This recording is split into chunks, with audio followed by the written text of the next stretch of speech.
Welcome to KSoK Uncensored. Happy Thanksgiving, you guys.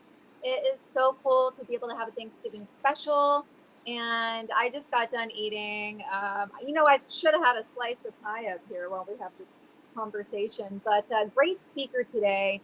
Our guest is a motivational speaker, and it's just like the perfect thing to talk about on Thanksgiving because, as everybody knows, holidays can really bring up issues, especially within a family unit.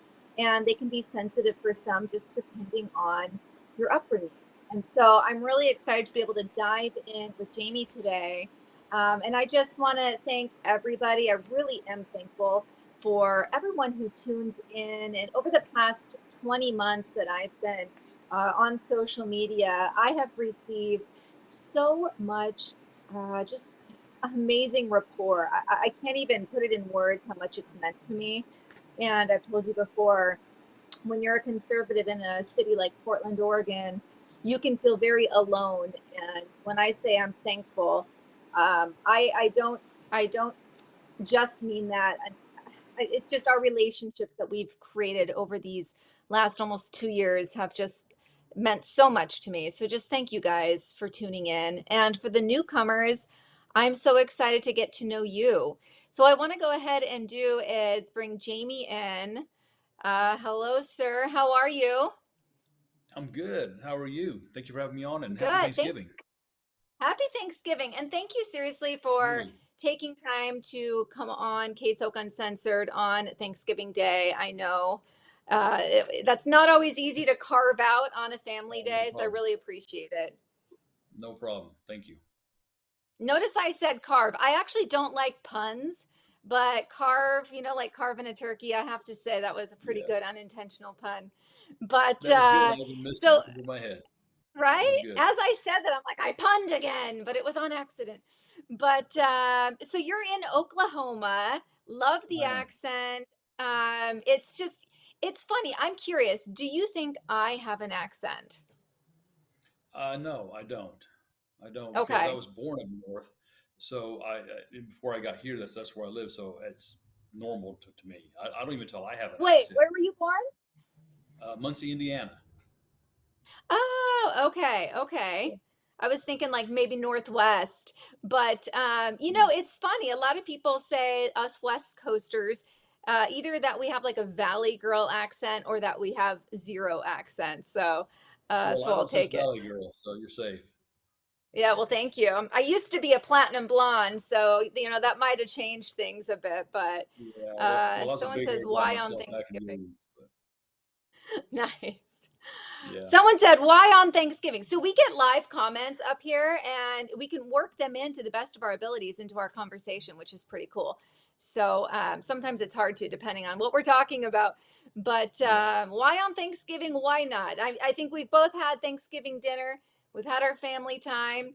It's important to carve out a half hour to have great discussion and get back to it. Absolutely. So happy for Absolutely. those that tuned in. I want to hear about, I know that you're a motivational speaker, but what I really like to do is I like to rewind all the way back to how you got started, what drives you or drove you to get into motivational speaking. I just love backstories. All right. Well, I have quite a interesting backstory. What drove me to get into it were patients at the psych hospital that I used to work at. I was there for 10 years and I told them my story, the addiction, how I went from a secondary black belt in martial arts to an Olympic hopeful, to a meth and cocaine addict, to a single father with custody of his daughter. And then they want to hear how to get on drugs. How did that happen? So I've got, it's, it, it's quite a story. Um, of course, no one ever intends to become an addict. It's always fun. That's why we always start out. People say that if you're addicted, it's always because of mental trauma. I don't agree with that. I had no mental trauma. I had no trauma in my past. Now my brother passed away, but that wasn't traumatic for me. I had overcome that. I had healed from that, and I got into drugs. A friend of mine was going to Texas to check on a driveway being constructed for his boss's house. He asked me if I wanted to go, and I said, "Yeah, sure, I'd love to." He's my best friend. We did everything together, concerts, whatever, skydiving. And I was sitting at this table, and he walked past me. And when he did, he threw something over my shoulder and hit the table. He said, "You want some?" and it was a pack of methamphetamine. I had never done it and never even seen it at that point. And I was like, all right, sure. And now he walked out of the room, so there was no peer pressure. It was just me and the drugs. And I did some, and we went to Texas. And I was very talkative on that trip to Texas. And I was up all that night, the next day, most of the next night before I slept again. And then I didn't touch it for like 6 months. And at this time, I was the height of my physical training in martial arts. I was cut, I was toned, I was looking good, I was feeling good, I was doing good. So I had no reason to go back to drugs. And then it was like 6 months later, I did it again. And then it was not 5 months later, I did it. And then the time got shorter and shorter between the time I did it.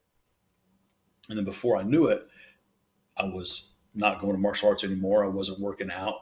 I was just doing drugs. And I met a whole new group of friends who had a different attitude, a different style. They were into heavier music. They were into different ways of doing drugs, intravenous, different things like that. And I found out I liked this lifestyle of the heavier music and the heavier attitude because I played bass guitar as well. I had my long hair, like I mentioned, and I would just play and sling. We'd get loud. He played drums, and that's what we did. And before long, I didn't have a guitar because I hawked it for drugs. So I was losing everything I had. I was losing my muscle tone. I was losing my training ability in martial arts. It was because I wasn't training anymore.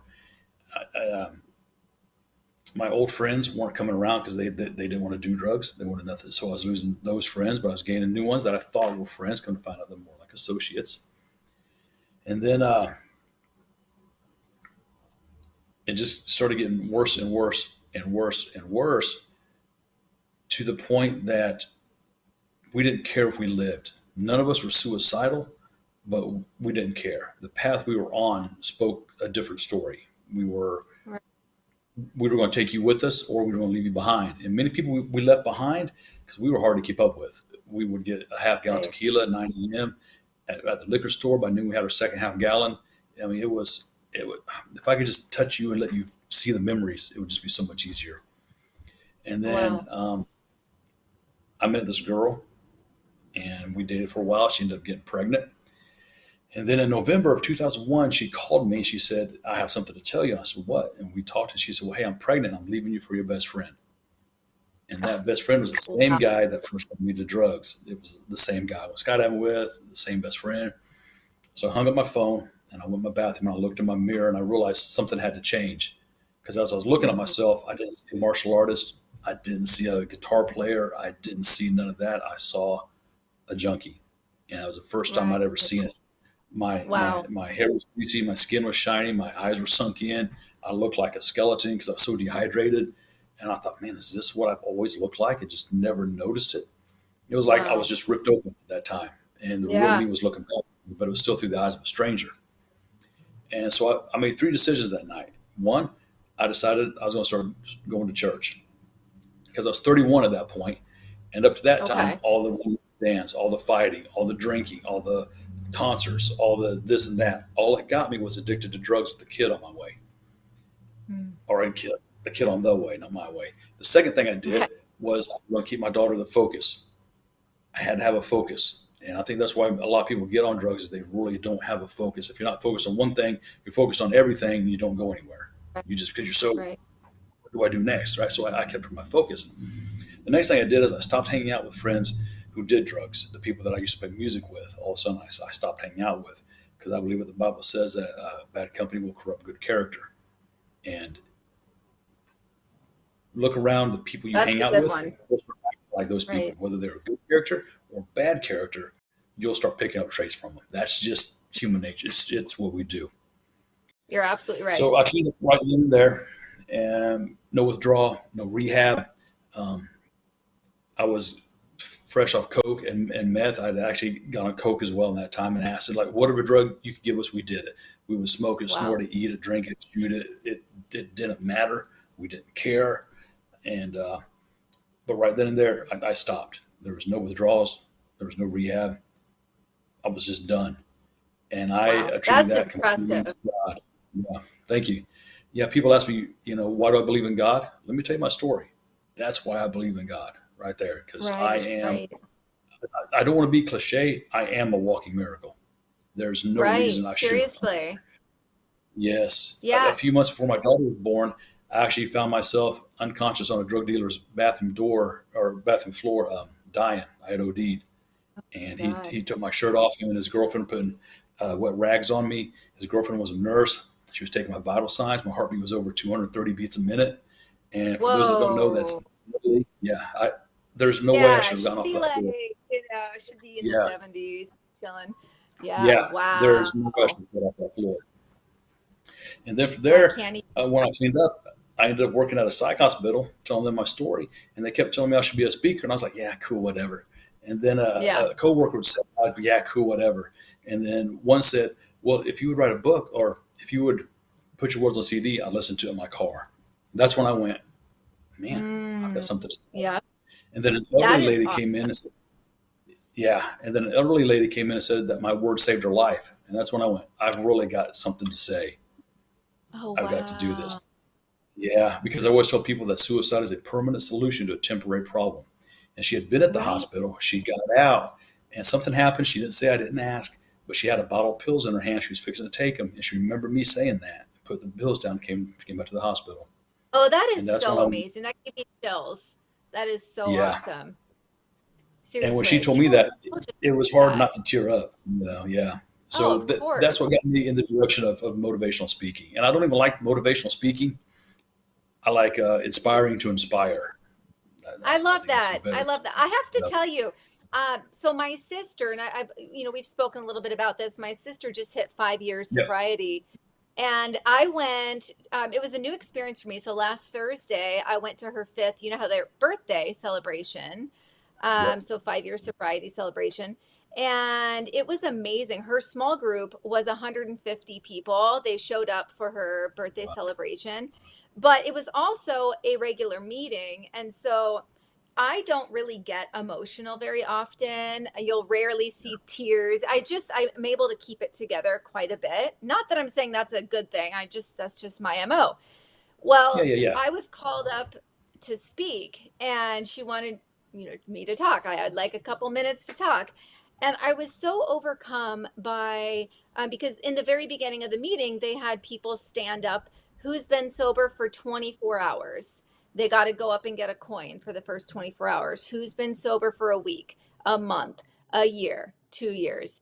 And there were so many people there with a very short window of sobriety, which, like, there were so many hands up for the 24 hours.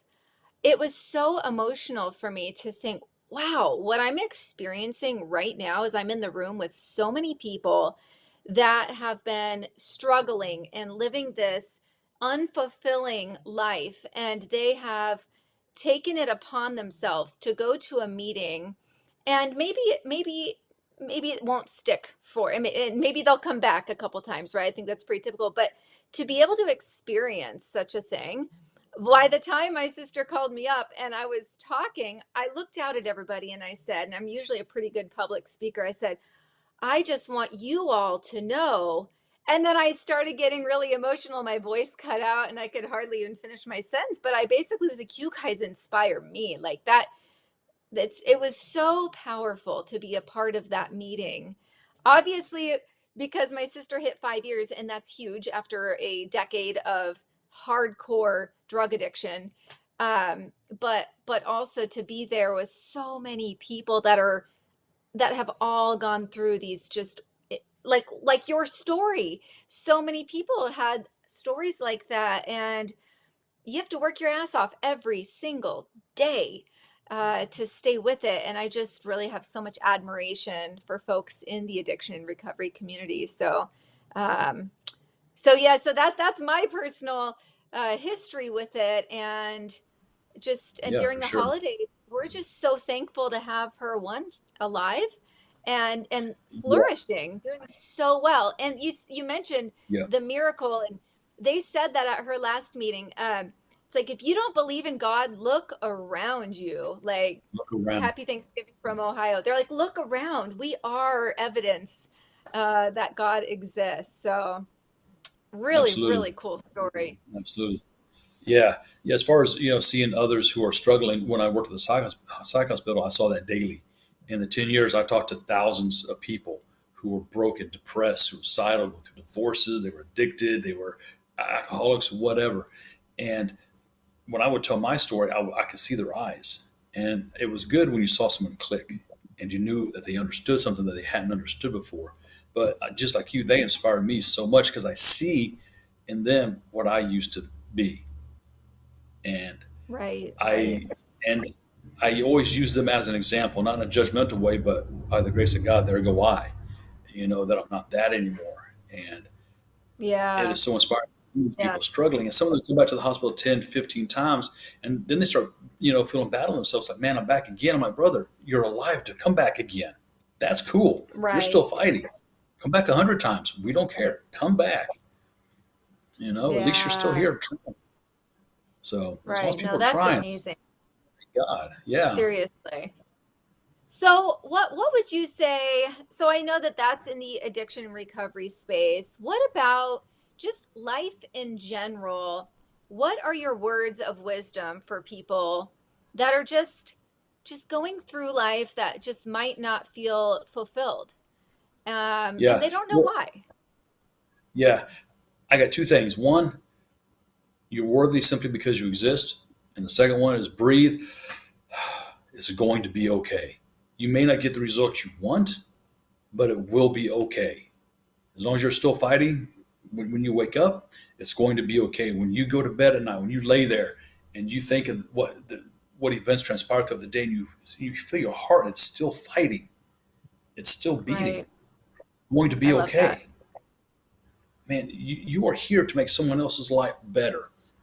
And once we start focusing on helping other people, our problems get so small because we're not focused on them all of a sudden. If you think, True. kind of like you were saying, how do we know life, that God exists? Look around. Well, if you think your life sucks, Right. look around. You could be, Right. it's like a saying I heard one time.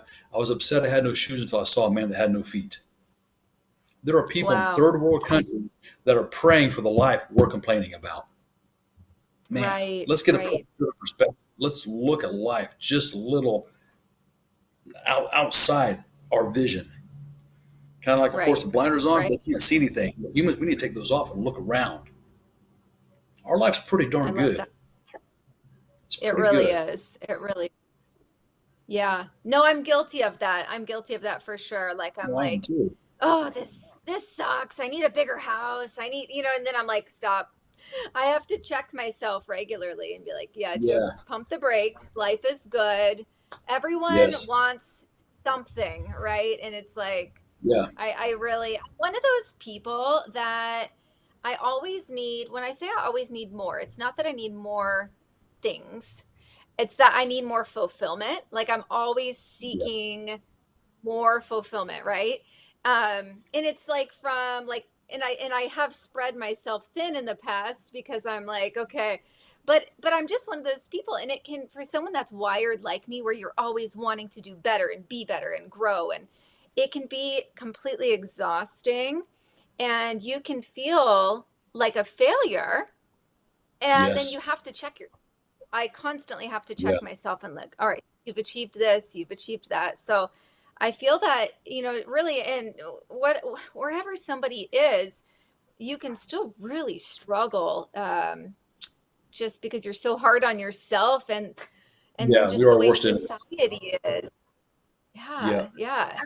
So your advice is amazing. It made me think of something that's slightly off topic, but with the heartbeat, one of the coolest things, and this might sound a little dark for some, but my grandfather died of cancer like 15 years ago. And he was such like a New Yorker, like just like ex-military, just an amazing, strong man.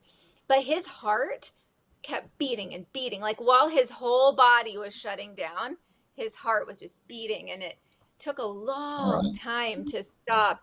And that's something that I take great pride in. I just think about the heart that man had, and that That is is cool. such a true testament to his personality. And so when you say your heart is beating, your body is fighting, that is so, I've never heard anybody say that. That is so touching, and Thank really you. powerful.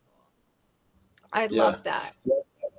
Yeah, I think that we get to the point where we think life's not fair, and if Yeah. people understand that life's never supposed to be fair, like tires go flat, bills go unpaid, bank accounts become Yeah. overdrawn, loved ones die. When you understand life's not fair and never will be and never has been, then when something bad happens, you go, oh, there it is. Okay, let's Right. deal with it. Instead of saying, oh, why me? How about say, why not me? Right. I can do this. Of all the bad things we've ever been through in our lives, everyone watching, congratulations, you made it through all of them. That means you're Yeah. pretty darn strong. You're still Yeah, here. seriously. That is so So that's pretty true. good. It's Oh, I think that is so spot on. And I feel like personally, I'm one of those people that I do have to make mistakes to learn.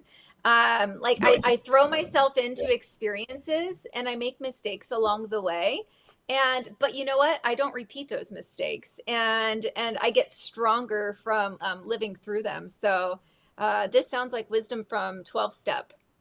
Patricia It said might that. be. I've never read 12 Step. I didn't go through it. So cool. I'm glad, though. I'm Yeah, glad no, other people are still getting that. That's not just me saying it. So that's cool. yeah, no, that's cool. The meeting I was just at with my sister, they read the 12 steps, and it's really Yeah. cool. I was Probably reading them should. as they were saying them out loud. Really powerful stuff. But Yeah. um but yeah, so no, I just love what you have to say. So what are you doing today? Not Right now, I'm literally not doing like much. Thanksgiving. I mean Yeah. like but yeah, do you still work with patients, or what does your day-to-day look like? Well, I'm not at the psych hospital anymore. I felt my time was Okay. there was done.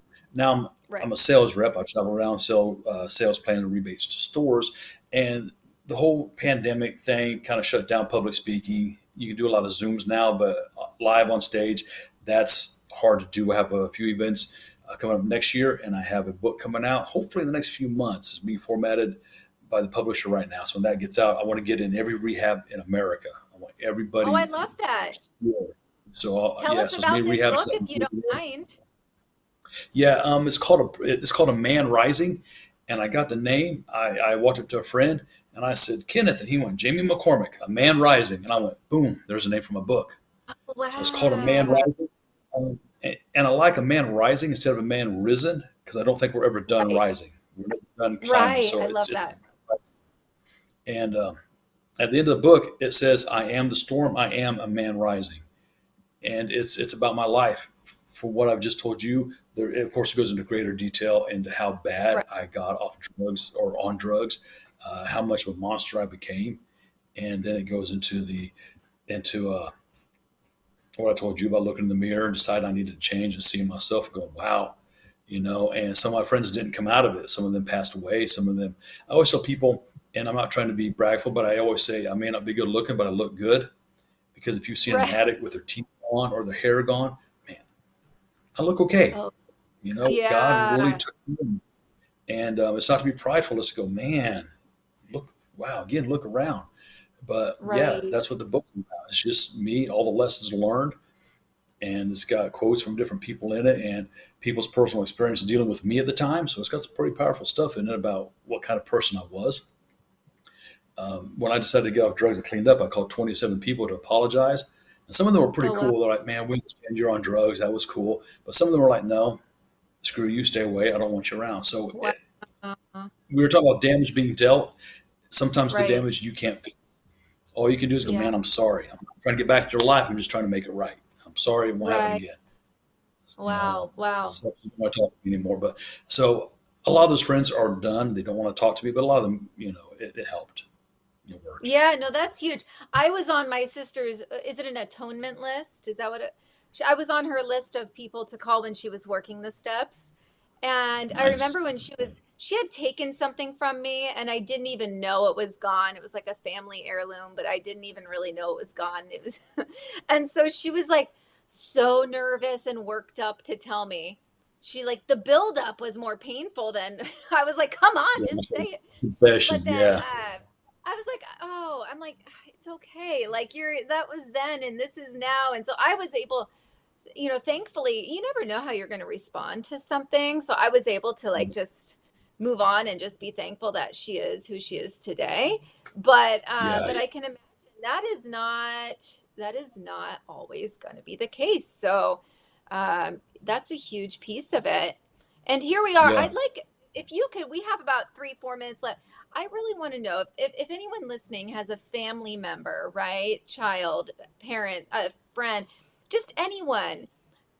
What do you suggest from, because I went through a decade of having my only sibling as a heavy drug user, and it was very toxic for my entire family. My dad enabled, my mom didn't live in the area, so she was able to kind of float above really the day-to-day nightmare. But what is your advice for a family member going through addiction, per like a family member of an addict basically going through it? Yeah. I, Um, Mine is probably different than most therapists because I'm not a therapist, although I believe right. everyone alive is a therapist. How many times have you talked to your friends, get advice and whatnot? But Yeah. mine is stop playing around. They are addicted. They could die tonight or tomorrow. It's not time to pussyfoot around and be soft with them. Grab them by the nape of the neck, throw them in rehab, whatever you have to do. They may hate you for a while, but they'll be alive to hate you. Right. It's This is not nothing to play with. And people are like, well, we can't hurt their feelings. They could be dead tomorrow. Right. So, Exactly. Yeah. yeah, don't play That's around with it. Yeah, we got to be cool and right. respectful to it, but man, don't play around with it. It is a And serious that's thing. it Some of my is friends serious. didn't make it out. I barely did. 230 beats for my heart. I mean, yeah, it's Oh not nothing to play yeah. No, with. you're Get no, it's busy. not. I know. My sister has two memorials she's going to next weekend for people that didn't make it Mm, out. So That's it's really I hate sad, hearing and that. that's the reality of it. Yeah, I know that everybody dies. I hate hearing about someone who dies because of drugs or suicide I or know. depression. I That's know. just like like man, I hate that. I know. It's the But most frustrating when it's so avoidable, that yeah, it's feels yeah, so helpless, even if it's very sad all around.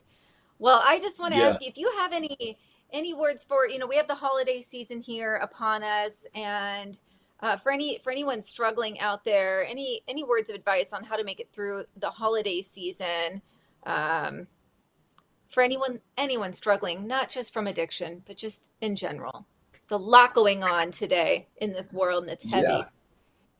yeah. I think my advice would be slow down. Don't look at the world one step at a time. Now, as I said, it's nothing to play with. We all may run out of time by the end of the night, but still slow down. Don't freak out when something bad happens because something bad is probably going to happen. I heard it said once you're either in a storm, you're coming out of one, or you're fixing to go in one. Mm, So slow yeah, down, take it as it comes, and you'll be okay. And if something happens, man, it's okay to fall. We all fall. It's yeah, okay. It's not okay to stay falling. Stand back up. right, You right. got I this. love that. I love that. Well, thank you so much. Where can we find you?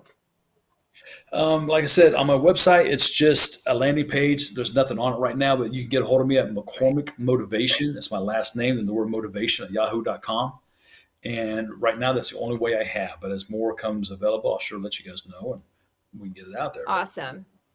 And then what's your Instagram handle?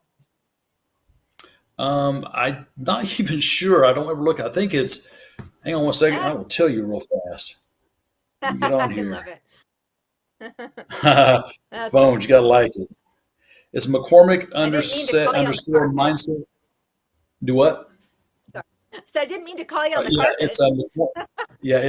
it's McCormick underscore mindset underscore motivation. All right. Love it. Thank you so much for sharing that. And I am so happy that we were able to come in contact, and that you agreed Yeah, to a Thanksgiving Day special. And thank you for sharing your very touching personal story. It means a no problem. lot. Thank you for Really. allowing me. Oh, thank you so much. And I hope that you have a wonderful rest of your evening. And I look forward to connecting with you again. Absolutely. Thank you very much. Thank you. Have a great night.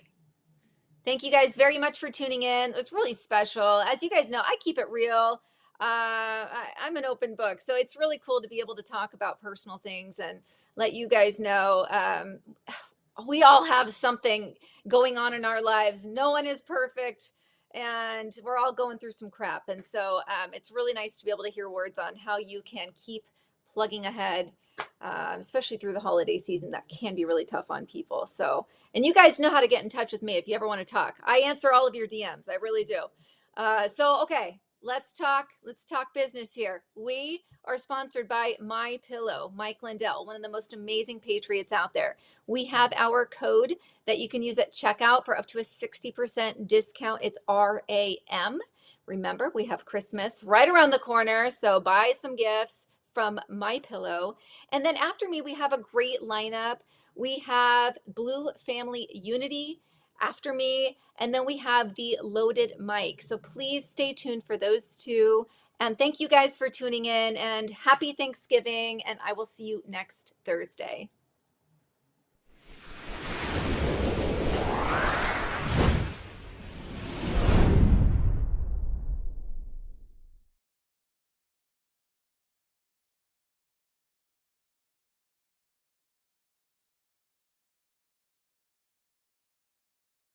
I'm your host, Elsa Kurt.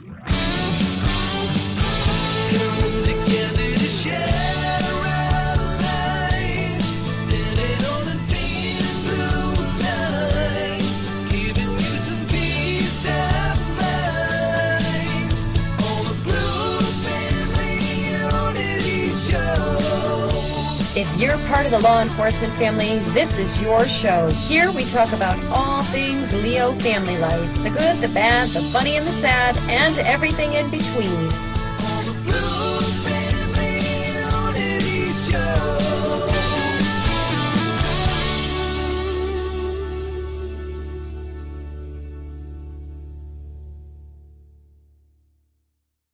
Today's episode is going to be a series of highlights of my favorite interviews thus far. The reason for that is I'm in Florida right now holding my granddaughter.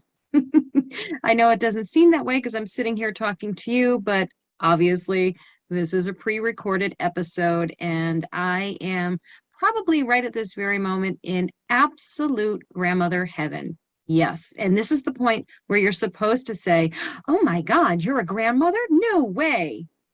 I thank you in advance for saying that. And if you didn't, well, I guess I'll never know. Listen, I hope you are having an absolutely fabulous day with family and friends and loved ones. And I know I am enjoying my day immensely. I look forward to seeing you guys again next week. But in the meantime, here's some highlights of my favorite interviews. We have Congresswoman Kat Cammack. Hey family, this is for those of you new to the law enforcement family or just looking for some relatable content. My book, Welcome to the Family, Life Behind the Thin Blue Line, is available on Amazon and through my website, elsakurt.com, and most major online retailers. This is a must-read survival guide for significant others new to the law enforcement family. When you become a police spouse or a significant other, you enter a world most can't imagine. The contrast can be jarring and often scary, especially in today's society. This book helps those new to the lifestyle navigate the myriad of challenges faced by LEO partners, but also shares the many joys of living life behind the thin blue line. Inside this book, you'll discover the ups, the downs, the normal and not so normal, coping strategies, tips for fostering strong and healthy relationships, and even the humorous side of law enforcement family life. First off, congratulations on being the third youngest Republican woman elected to Congress in this election cycle. That is pretty darn cool. Yeah. No, it's pretty cool. It's an honor to represent young women everywhere, but also, being the youngest Republican woman in the country today and the third youngest ever in history. It's pretty wild. Yes, this is huge. I think this is so powerful and impactful for young women out there right now wanting to get involved in politics. I have to admit, politics intimidates me. The very idea of it is intimidating to me. So to watch someone like you do this so masterfully and with, grace and strength, it is really, really inspiring. So I think you're going to spark a lot of passion in a lot of young Republican women and maybe some of us older ones too.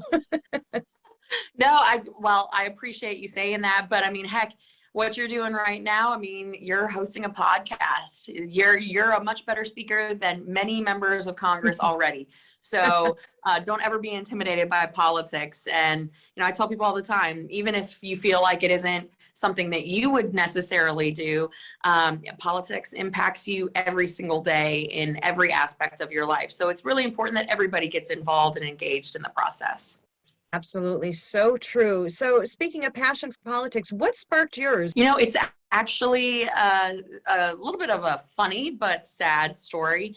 I really had no desire to go into politics for my career. I was actually in my final year of college. I was a month out from graduating, and I was going to go into the oil and gas business, take over our family business. We're commercial sandblasters and in the monument business. And I'm in my final month, and we get a phone call that we were losing our small cattle ranch. And so we ended up losing our home due to a big government program that we never signed up for, and we're homeless for several months. And it was that time, being homeless and really starting to understand how this government program left not just me, but my family without a roof over our head. That's really what motivated me to get involved. I ended up talking to a family friend of mine who said, my uncle is running for Congress in Florida, and I think you'd be great. You're not married, you don't have kids. You should drive across the country and, help this guy out who hates government as much as you do. And, you're homeless, you're broke. And so at that point it was just take a huge leap of faith. And I drove across country and ended up working on a campaign, not knowing what I was doing, but just figuring it out along the way. And, at the end of the day, we ended up winning, and I ended up joining the official congressional office and was the deputy chief of staff for the last 8 years. And that's when I met my husband, Matt, who is a firefighter and a SWAT medic. And that's how it all kind of came to be. So never was in the big plan, but it all just kind of fell that way in that direction. And when my boss decided to retire after 8 years, my husband and our best friend, we sat in a barbecue joint in Gainesville, Florida, and had a heart-to-heart and just really come to Jesus discussion about the state of affairs for our country. And we could have all walked away from politics and said, we've done our time in serving the district and serving the country and the community, and we're going to go off and do, anything we want, build a business, travel, whatever it may be. But at the end of the day, and really the end of the conversation in this, it was actually David's barbecue. I'll never forget it. We sat there and looked at each other and said, do you really want to raise babies in a socialist nation? Are you gonna be able to look our kids in the eye years from now and tell them that mom and dad did absolutely everything that we could to protect that opportunity that we had growing up? And we kind of looked around at each other. There were some tears shed, and we just said, no, don't think that we'll be able to do that. And so we jumped all in and ran for Congress, and it was wild. I can't even imagine, but I think it's people like you who maybe would be considered, at least initially, political outsiders, much like Trump and anyone else, and people who just truly love this country. And it's not that they love politics, but they know that they have to get involved, and the only way you can make change is if you're part of what makes the change happen. To read the bills, because my family lost everything and homeless because people in Washington did not read the bills. So I said, you know what? I'm not going to vote on something because. So we started digging into the legislation. It was horrific and terrifying. Everything from the stripping of support for our small and mid-sized departments to taking literal equipment off of the backs of our men and women in uniform, the advisory boards tying the accreditation, but you would have to have the NAACP and the ACLU as part of your advisory board. It was from A to Z a terrifying piece of legislation that had nothing to do with improving relations between the law enforcement community and the community that they serve. And it had nothing to do with improving the police, our police departments. It had everything to do with cutting them, gutting them, defunding them. And I don't care how many times people want to stand up and say, that wasn't what we were doing. Yes, it was. I read the bill. And I can't tell you how many people don't read the bills. And so I told my husband, because I fly back and forth from DC to Florida, and I told my husband, you know, I'm gonna have to borrow one of your SWAT vests. And it just kind of hit me, and I said, I'm gonna have to borrow it. And he's all like, okay, do what you got to do. I have no idea how you're gonna get it up there. And he has a secondary SWAT vest in case he had a call out, and so I wanted to make sure that, you know, he had his stuff, his gear. And by the way, if you have ever tried to get a ballistic vest through TSA, I know in my heart what I want to say. And the process when a bill comes up like that is we get 1 or 2 hours of debate, and it's evenly split between Republicans and Democrats, and you go back and forth. So one side speaks, the other speaks, and you have someone who manages the time for you on each side. And Jim Jordan was managing the time for Republicans. And so I'm like, well, let's see what I can do. And so I'd called Jim and I said, hey, I need 3 minutes. And he's like, I'll give you 1. And I'm like, oh no, I can't give the speech that I want to give. Right. And keep in mind, I had been thinking a long time about what I wanted to say, but hadn't put it to paper. And then my team handed me a script, and I said, guys, you wrote a beautiful speech, but this has to come from me. I have to write it in my own words. And so I knocked it out in about 30 minutes and rewrote it, wrote it again, rewrote it, wrote it again, settled on what I was going to say. And it timed out about 2 minutes and 30 seconds. And so I grabbed the vest, and it's an old school military surplus vest. Right. You know, we don't have a big city that gets fancy gear every year. We have old military surplus equipment because we're a small, you know, we're like a mid-sized town. And so that's what a lot of the departments have to rely on. Right. And so I hoof it down there with my speech in hand and the vest on, you know, on my arm on the other. And I get down to the House floor, and Jim Jordan took one look at me, and he's like, okay, you get 2 minutes.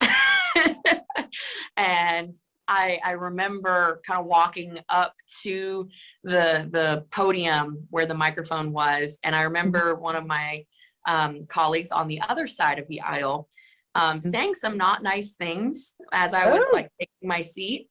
And everyone was looking like, what is this person doing with that vest? And so I was kind of keeping it low. And after that, I honestly, I cannot remember a thing. I think I blacked out. It was an out of body experience, because the next thing I know, I'm grabbing that vest, and I was hoping that the microphones around the table were going to pick up the boom. Yes. And I was like, I've got to lift this vest as high as I can and drop it as hard as I can. Of course, I'm 5'3" with little T-Rex arms, so it's like you ain't gonna get that much. They're heavy, yeah. Yeah. So I'm thinking I just need to like get that moment where everyone pays attention, because this was to me exceptionally personal. And so, you know, if you've seen the video, you see me throw the vest on the table, it booms, and then I go into it. But the point that I was trying to make about not just the bill, but the law enforcement community and what's happened over the last few years, the attacks that we all, and I say we because, you know, as well as I do as a spouse, we serve right alongside our spouse. And so I was really trying to make the point that there's a very unique group of people that make up law enforcement communities. They're the ones that miss the holidays because they're working on shift, or they've picked up a shift for a buddy who maybe it's the first Christmas with their kids that they're going to have in 3 years. Maybe it's a birthday party. I know we have picked up shifts for our brothers and sisters who are undergoing cancer treatment. there's a litany of reasons why we miss so many things, but there's things out of our control. And I can't tell you how many times Matt and I have had to wake up in the middle of the night and there's a SWAT call out because of a barricaded subject with small children who's threatening to, you know, harm them or himself. And so the point I was trying to make was, you know, our brothers and sisters in blue have been vilified for years and no one has pushed back. And the bill that they were trying to pass was going to be the final nail in the coffin to fundamentally change what it meant to be a law enforcement officer, what community policing really meant. And I wanted to really make the point that if people were truly serious about safer communities and improving community relations and better training and really moving forward in a productive way, you don't divest, you invest. And so that was really the point of the whole speech. And thankfully, a lot of media outlets and folks picked it up. And I cannot tell you the outpouring of support I got from police wives and fire wives. And they were like, thank you. And I'm saying, thank you. You know, it is truly a brotherhood. It's a sisterhood, and we have to stick together. And I think that there's going to be more battles to come here in the next few months. And so that speech may have been part one. We're going to fight the whole way through to make sure that we really do protect the men and women who wear the uniform. I just can't think of anything more important than the front lines in our hometowns. Crime is exploding across America. Defunding the police is causing even more chaos and increased crime in communities we live, work, and raise our families. We need your support to refund the police. Your donations will go toward the development of a national media advertising blitz to rally Americans who are sick and tired of the attacks on law enforcement. So donate today and help refund the police. All right. So as promised, we have Stephen and Christina here today, and I am so excited to have you guys on the show. So thank you for coming on. Thank you. Thank you. We're glad to be here. Today, I get to chat with you again, one-on-one or one-on-two, I guess, technically, right? And we are, as you know, of course, we're discussing the stigma of mental health in law enforcement. And I'm really just going to kind of hand it over to you, Stephen, to start off with. And you kind of tell us your story and kind of how this all came about, you speaking out about this. Okay. Well, I'm Stephen. This is my wife, Christina. I've been a police officer for 12, 13 years now. But before that, I had some issues early childhood. And I think that's a lot of times why people like us grow up to become police officers, is the issues that we had. But I had some issues in my childhood that I didn't deal with.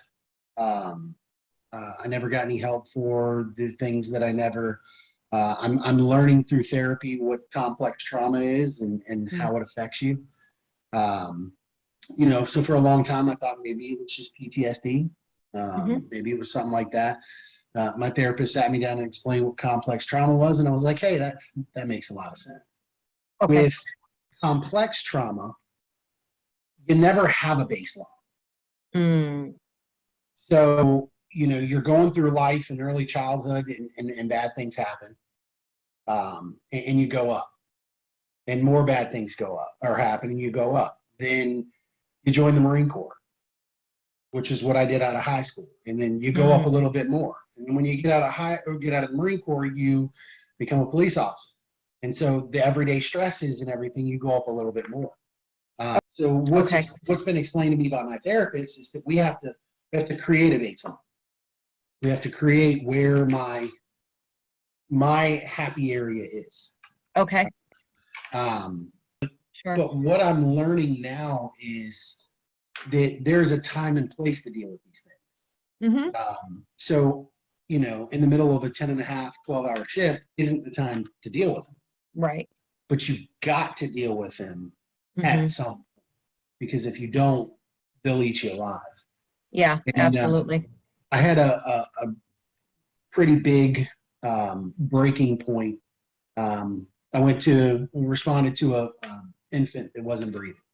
Mm, So we got there. My partner and I did CPR on a 6-month-old baby. Mom had co-slept with the baby on the couch, and in the middle of the night rolled over and suffocated. And she was gone before we got there, but okay. because of the way that mom had slept with her, she still felt warm. Wow. So, and it didn't help that I had how old was Braden at the time?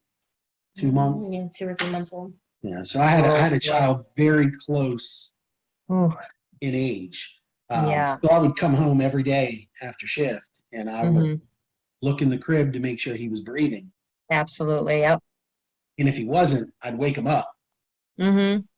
and then go to bed and leave her to deal with it. Not Yeah, I totally get it.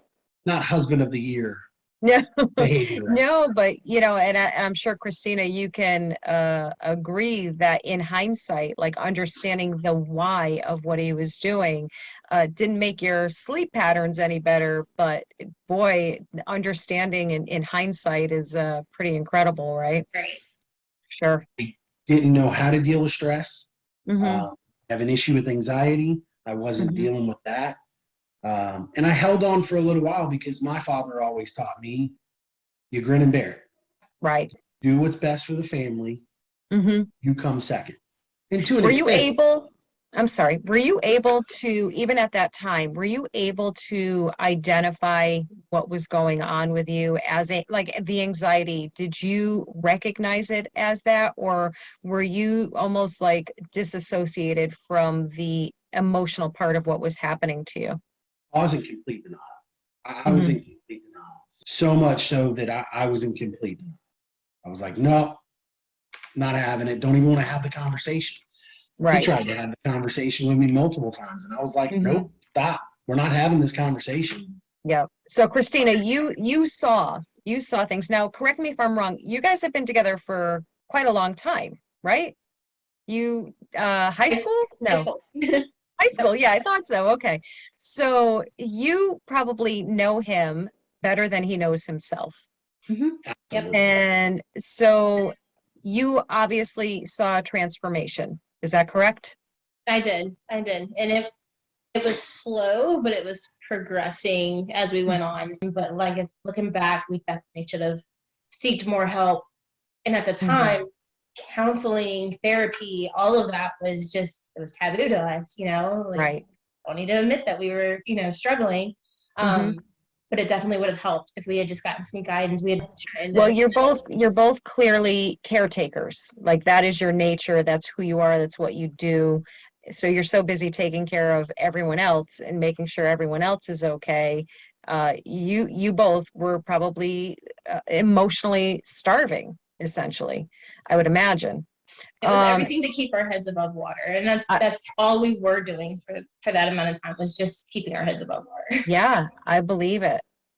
So then for you, Stephen, so you mentioned a breaking point, and so how did that affect your career? Because of course we all know that the mindset, the behavior, the mentality is to always be fine, always be okay, always handle everything, and not to talk about any emotional problems that you're having, because it's just what you do for many, many reasons. So walk us through that next phase, if you will. So I've always been a very brash person. Wouldn't you agree? But as far as how it affected work, I started to get into more trouble. I started getting more citizen complaints.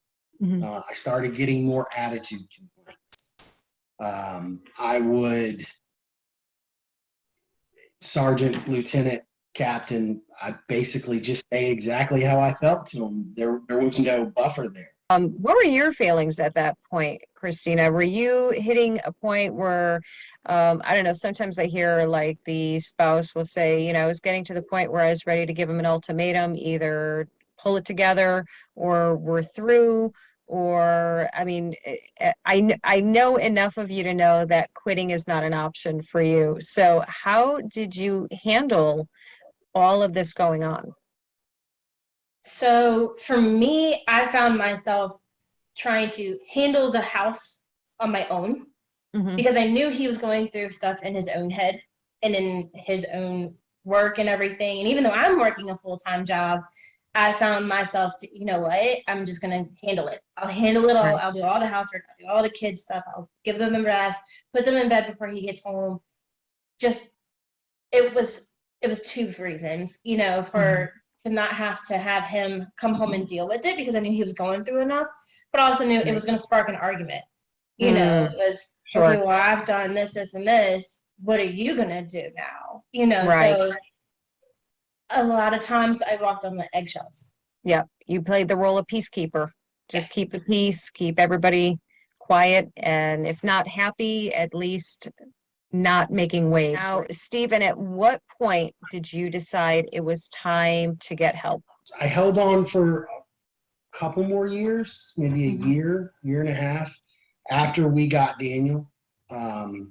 There came to a point when I couldn't take it anymore, and I went to her and told her I wanted a separation. And so I ended up moving into an apartment. She stayed here with the kids. I would come here and spend the night on my days off. But basically, what I discovered in hindsight was that I was running from my family. I was running from her. I was running from, because all these issues continued to pile up, and instead of deal with them, we were separated for 4 years.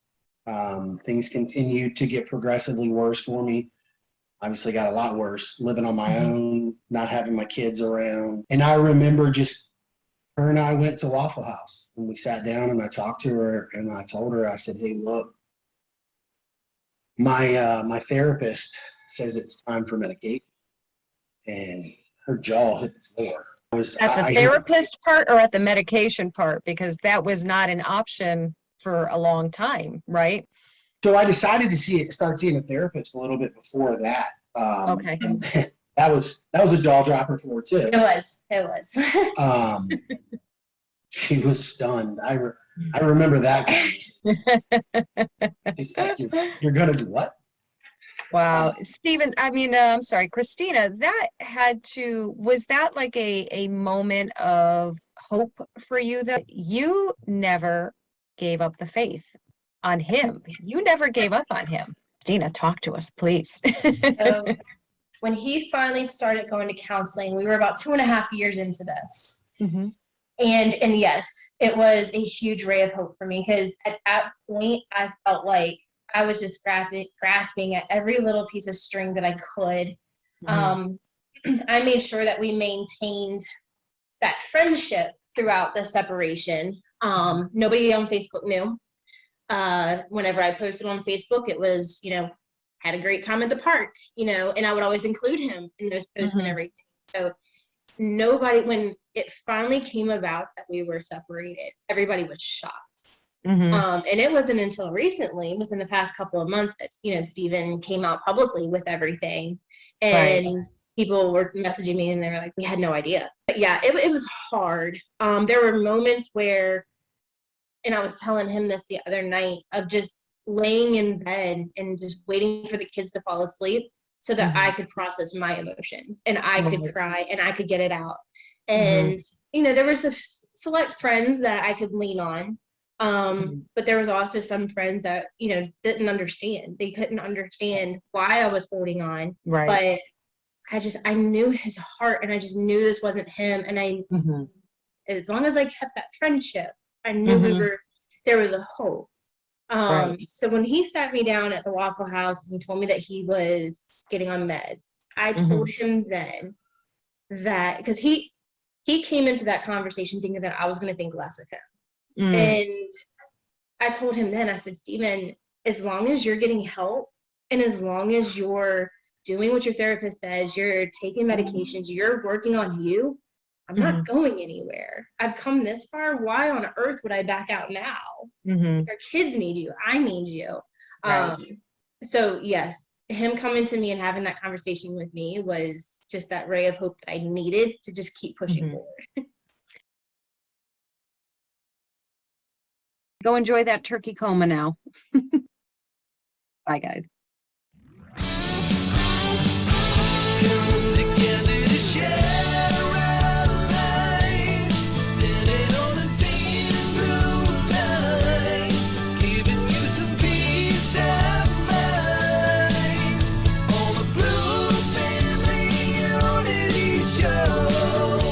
If you're part of the law enforcement family, this is your show. Here we talk about all things Leo family life, the good, the bad, the funny and the sad, and everything in between.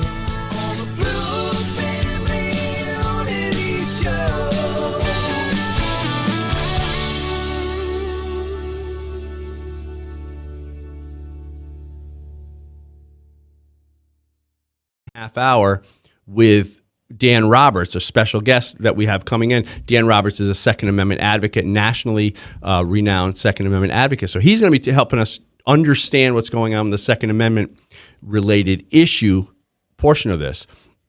But today I'm here with John Chiara, and I want to discuss the deterioration of morality. I want to talk about the common sense in our society, and I want to understand how a portion of our society can see something that is clearly a young man doing the right thing with their own eyes, but calculate it in their brain as bad. And what has to happen to the American left, and what has happened to them, and is there any chance of them coming back to a place of logic, common sense, and morals? And what can we do to help them? And how is it that they've sunk to such a level of insanity, immorality, anger, and hatred for all that's good in America? So, John, what are your thoughts on, and I know we talked about this earlier, but what are your thoughts on how some people can see the facts, they can watch the court case, both sides bring the data together and they show it, and they can still take on this this idea that Kyle Rittenhouse is a white supremacist, racist, Trump supporter, crossing state lines, right? That was the bit we were talking. We got a good laugh out of that one. Crossing state. Oh my God, he crossed state line. What are your thoughts? Well, it's the basic two movies on one screen scenario where two people see the same information and come away with two completely different ideas. And I think it's the same as everything else. It's just the superiority narrative that is the first filter. That's what people on the left are coming from. I'm right. I know what's good for everybody else, and everybody else should agree with me. I mean, once you adopt that, it's hard to get out of that. Where do you go? You can't little by little get yourself out of that. You're immersed. Yeah.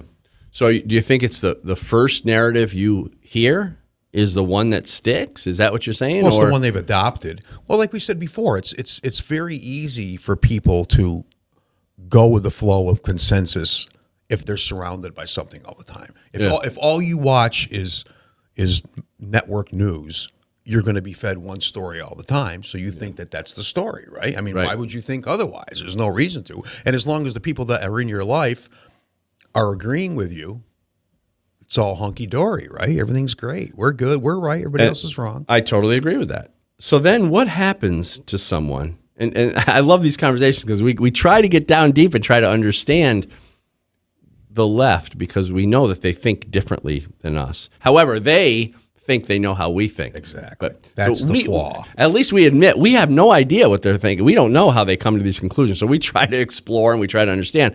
So let's assume that's true, that they're surrounded by this narrative. They're constantly being fed the same talking points, the same narrative, and the same pieces of information. So in other words, they're getting all this information, crossing state lines, AR-15, vigilante, white supremacist, racist, all this stuff. That's all they're getting. So I understand how it's easy for someone who's ignorant to anything else to gravitate toward a preconceived or a preformed narrative, right? That's the bowl that they throw everything into, and then they make it fit. Yeah. Oh, this guy's a bad guy. We'll throw him in the bowl. Oh, he must be this, he must be this, therefore he must be this. So therefore we know how he thinks, and therefore he's bad, we're good, we're right, he's wrong. The court saw all the evidence, but they said that he was innocent. They're all wrong, obviously, so we're still right. So I wonder if, I watch through this Kyle Rittenhouse thing, I watch CNN a little bit when I can. I watch a little bit of MSNBC, and I watch a little bit of the left wing. And I see some of the articles and stories from, New York Times and things like that, some of the left wing media. And I'm like, okay, I get it. I understand how they can think this way if that's all they're getting. But what happens then when these people who actually see the court evidence, if they even did, they probably didn't even watch the court case. They probably did. They probably didn't even watch. They just saw the verdict and said, I disagree. Therefore, like I got a guy I'm having a conversation with now. Oh, this. Wait, did you look into it at all? Because the jury saw all the evidence and they disagree with you. 12 out of 12 of them disagree with you. Yeah. So wouldn't that at least have you question maybe your process that you're going through to get your opinions? Because maybe they're flawed. So why won't they question it? I don't know. They're afraid, right? Okay. What are they afraid of? Not being right. It's pretty simple. I would think that's really, yeah. It's really simple. They're but afraid. If you don't know that that's a process, then what are you talking about? I'm not. Yeah. It's hard to have a conversation with that person because they stop having a conversation. See, they're not skilled in analyzing things and being able to explore different aspects of topics. Yeah. Because they're coming from the narrative first. They're already filtered out. All the stuff that you and I question, they've already filtered out. Yeah. That's not acceptable. We can't talk about that. You're just wrong. I'm right. Get the vaccine. Do this. Wear a mask. Do all that stuff. Kyle Rittenhouse bad. It's all slogans, basically. You gotta wonder if some of these people, maybe a couple pieces of actual facts slip in, that maybe are there any of them, do we think that actually sit back and go, wait a minute, maybe I'm looking at this thing through. No, I don't think so. They're just locked in.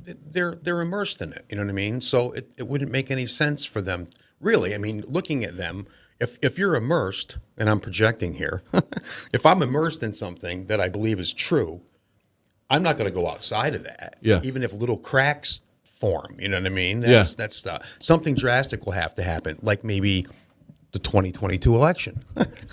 Something might happen where all of a sudden, like, whoa, all the stuff that I thought was true is not true. Some people might take that as time to back up and look at what's going on. Well, I think that may have happened when Trump got elected, because if you remember when Trump got elected, they had cameras on Hillary Clinton's whatever it was like a big ballroom or something where she was going to have her entourage, a big winning party, right? For winning the election. And when you saw that the election results come in for Donald Trump, and they panned over to the cameras on those people, that was what happened to them. They got hit with this reality that totally went against the narrative they'd been fed. Right. They'd been fed the narrative that Hillary Clinton had it in the bag and Trump had no chance. Right. So when you're fed that kind of information for a length of time, you're right. You're immersed in it. You believe it. Nothing else can sway your opinion. Right. And your first reaction to any kind of challenge to that is you double down. Yeah. Oh, fine people hoax, drinking bleach. Yeah. This. Russian You're collusion. A Trump follower, Russian collusion. It's just, but it's just so simplistic, really. It's not real conversation. It's just floating on the surface stuff, all to support what they already have decided that they believe. So you're stuck trying to reason them out of that because they weren't reasoned into it. You know what I mean? It's an emotional feeling about the world, and I get that, but reality will strike sooner or later. Hopefully. Well, and that's a good point. They weren't reasoned into it. So there's this like irrational behavior that starts to happen when they get pushback from the real world. Right. Cognitive dissonance. They have to react that way. Their brain doesn't have any choice but to react that way. So I want to play a clip. Do we have that clip number one? Okay. watch this clip, and it's a perfect, before you play it, there's a perfect example of people caught in a narrative, unable to see their way out of it, dead set on their position, and acting completely irrational to defend their position. Watch this. What the f is wrong with you? This is the country we live in. This is it. And you What is wrong with you? In other words, what's wrong with me? What's wrong with you? I like you. You better check your brothers. You know you got a bunch of Aryan Nation boys with you? Huh? You know that? Nah, you didn't know that, did you? Yeah. Look at that tattoos, bro. Your mom. Watch this guy. If your mother doesn't, I He's feel sorry absolutely for her. gone. I feel sorry for your family. You're a piece of shit. You're a piece of shit. You really are. You really are. You're part of the fucking problem. He says you're part of the problem. That your children Not me. treat you the way you deserve to be treated. What's up, yo? I'm peacefully protesting. What's up? What's up? I'm peacefully protesting. Don't take it, your man. I'm the one that cleared the street. That's what he says. I am the one that cleared the street. Tell me I'm wrong. What's up? I can be in your face all I want. It's part of the First Amendment right. You got your mask. Use your mask. Stop being a bitch. Do what's right. Do what's right, guys. He said, do what's right. Do what's right. According to me. Right. I mean, that type of delusion, I just, it's interesting to be able to watch these people in their full emotional, reactive state. It's classic mental illness, basically. I mean, if you were going to classify it, you know what I mean? It's a completely limited perspective based on a belief that's based on a narrative that is never challenged. Right. What is that? It's a cult. Yeah. It's a religion is what it is. It's a really dysfunctional religion. That's what's developing around all this stuff. It's the woke religion stuff where you have to agree with this, and this, otherwise you're a bad person. So not only is it a religion for the people that believe, but it's a religion that enables them to blame everybody else for everything that they don't agree with. It's pretty sinister. And disables them from seeing any other perspective. You don't need anything else. You already have a belief. You don't need anything else. Once you believe, it's really scary. And what it does is, I mean, it puts their like you said, cognitive dissonance. Cognitive dissonance. I try to really understand what cognitive dissonance is, and to me, and tell me what your definition of it is. But I see cognitive dissonance as having a belief that you believe in something. You believe that something is what it is, and that's that. So you have this solid belief, and that belief may come from life experience. It may come from propaganda. It may come from whatever it comes from. You have a set belief. And then something in the real world, in the outside world, shows you differently and bumps up against your belief. Right? So on one hand, you have this belief about something, but you're seeing something completely different. So now you can't deny your own eyes and your own reality. Right. And you can't, and you don't want to, for whatever reason, deny the belief that you have. So you have to kind of make a choice with these two conflicting, well, I guess we could call it realities, because your belief is a reality to you, right? And the what you're envisioning in the world is a reality because you're seeing it. So these two realities bang up against each other. What do you do? What do you do? So what happens? I mean, do you gravitate toward one or the other? Well, do you try to make sense of both of them at the same time? Well, you should, but you don't usually. Because the thing, again, like we said, once you're immersed in this belief system, you don't have to develop any skills for analyzing different kinds of information because you don't need it, because you already have your belief and that's what you think is true. That's your worldview. Your worldview is this. People that do this are like this. People that look this way do this. People that act this way do this. And they're all wrong and I'm right.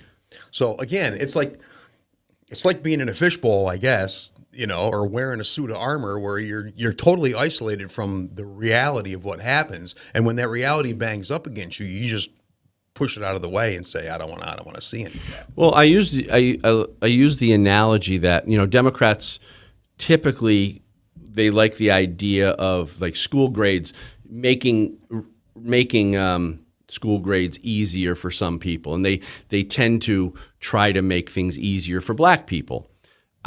I believe that they have. It would seem by their actions that they believe black people aren't smarter than others. That's a common. So they lower. For one thing, they do is they lower testing skill level and stuff like that.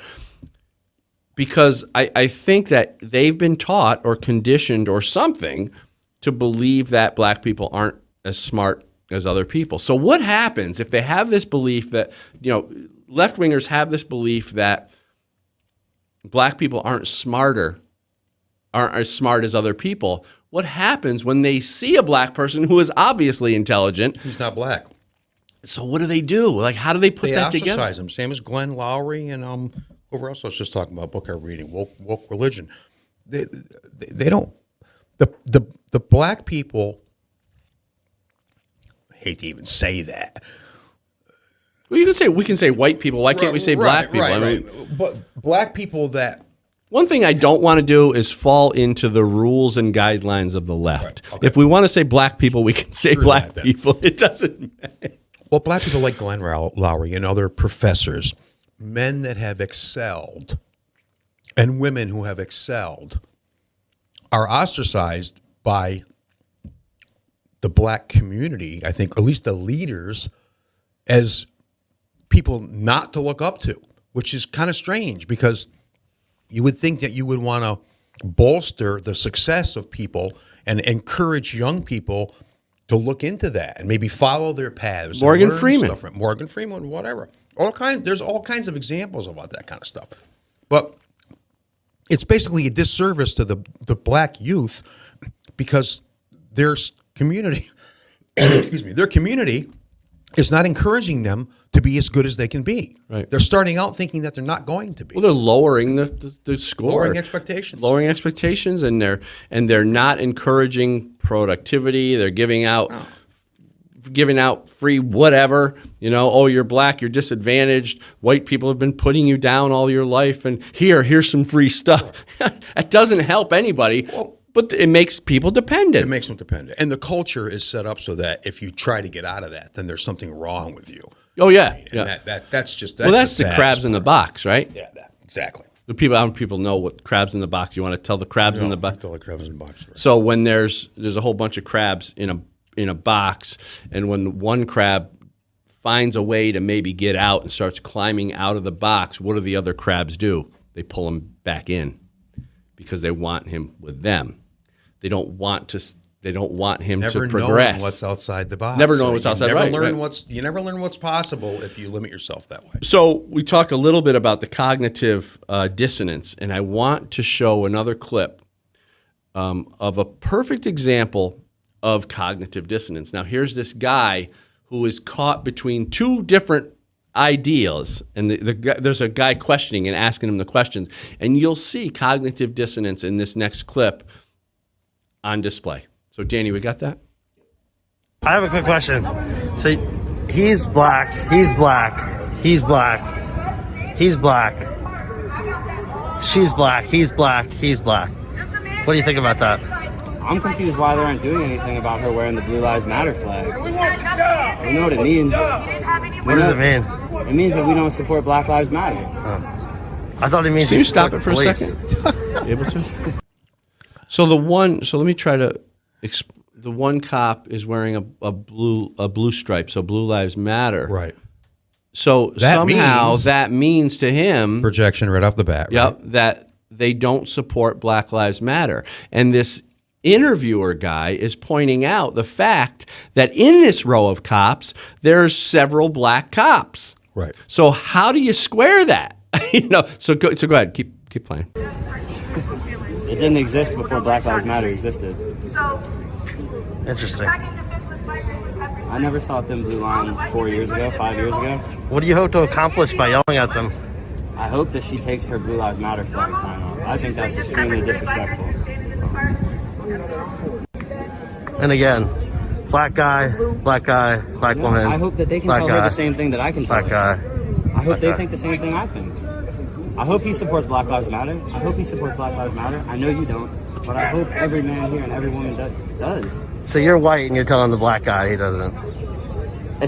I mean, I don't understand why people think the way they think, but it seems like the people over here understand it. Okay. The people over here, they can tell their coworker. All right. So I don't understand why people think the way they think. Right. Right. That's what we're trying to tell you. You don't understand. So he believes that the woman, I think it was a female cop there, she's wearing the Blue Lives Matter mask, I think it was. Yep.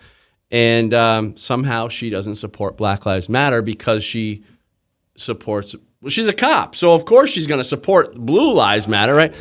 But you see the cognitive dissonance. The guy says, "Wait a minute.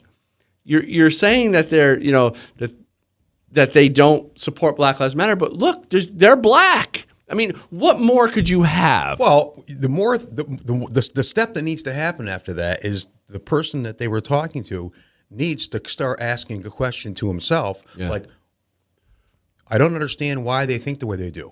So it's what he said. Let's ask them a question. Yeah. Let's find out why they think. They don't want to know why. They don't want to know why. They don't want to know why. They just know that you're wrong. It's such a simplistic, shallow perspective on personal respect that's really messed up. That's what's messed up. They don't respect you and me. If I have a difference of opinion, they instantly don't respect me. They don't want to have a conversation and find out how I think. They don't care how I think. They want me to understand how they think, but it's so one-sided and it's so obvious when you're not on that side that that's the way it is. Speaking of all this implied racism and all this perpetuated racism. We need another example. What do you got? I got a great example of how people people who can influence the narrative try to, perpetuate more of it. So here's Pete Buttigieg. We've got a clip talking about, I can't even believe that he would say this, talking about how highways are built to separate white people from black people, and how bridges are built at a certain height so school buses with black kids can't get under them to go to certain areas of town. He said it. Master plan. He said it, and you're going to see it. You're going to see it for yourself right here. Go ahead. I'm still surprised that some people were surprised when I pointed to the fact that if a highway was built for the purpose of dividing a white and a black neighborhood, or if an underpass was constructed such that a bus carrying mostly black and Puerto Rican kids to a beach, or that would have been in New York, was designed too low for it to pass by, that obviously reflects racism that went into those design choices. I don't think we have anything to lose by confronting that simple reality, and I think we have everything to gain by acknowledging it and then dealing with it, which is why the Reconnecting Communities, that $1 billion, is something we want to get to work right away. Putting to work. Got to get to work right away on the $1 billion that they need to fight this made-up racism that Pete Buttigieg is spewing. Have you ever heard of such a thing, that a highway is built to separate black people from white people? I haven't. Have you ever heard of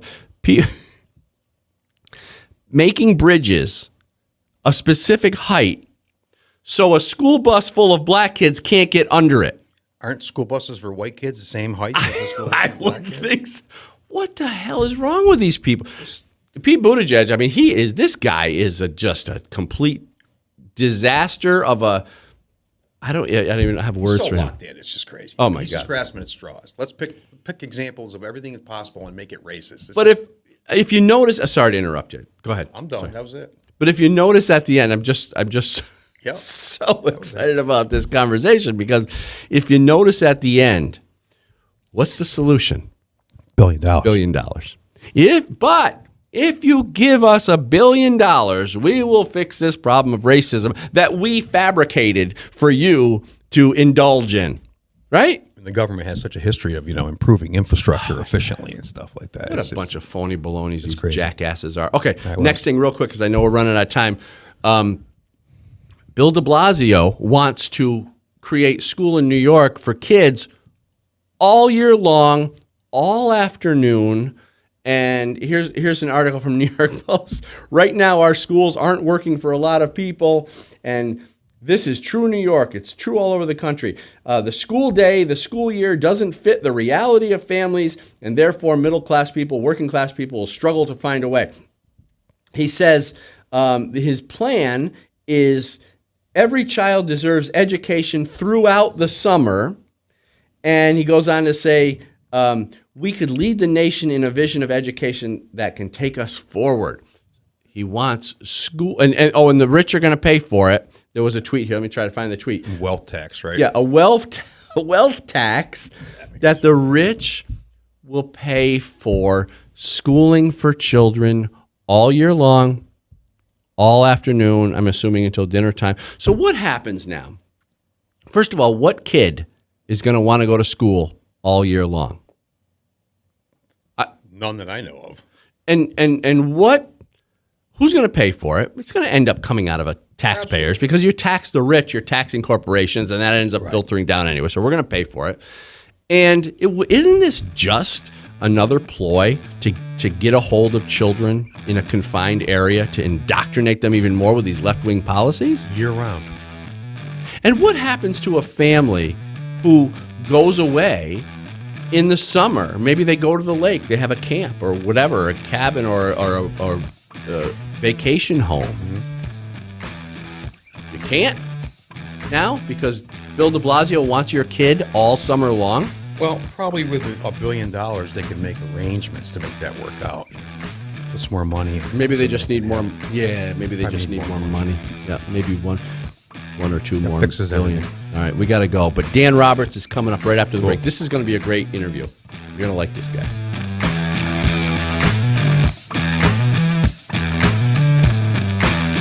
Discover Simul TV, a new streaming platform with over 100 channels of live stream content and video-on-demand movies.